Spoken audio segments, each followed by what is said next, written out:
MYF 17 tahun, salah satu siswa SMA negeri di Palembang menjadi korban serangan sekelompok pelajar dari sekolah lain, melaporkan kejadian yang dialaminya ke SPKT Mapolrestabes Palembang. Menurut keterangan, kejadian bermula saat korban bersama temannya akan pulang menggunakan sepeda motor. Salah satu pelaku langsung mengayunkan senjata tajam ke arah korban, tapi korban menghindar. Namun satu pelaku lagi menendang motor korban hingga terjatuh, yang membuatnya terluka. TKP di samping Rumah Sakit Mato, 50 meter jalan masuk dari situ kan. Itu dia kejebak pas lagi keluar. Dia terjadilah pengeroyokan. Jadi si pelaku ini bawa senjata tajam, celurit, pedang dan sebagainya. Ini korban motor diterajangi, makanya dia lagi di luko-luko kan.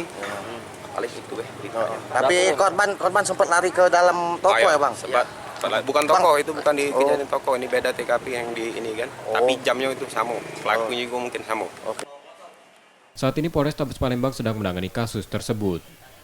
Yudi Kiswanto, Kompas TV, Palembang, Sumatera Selatan.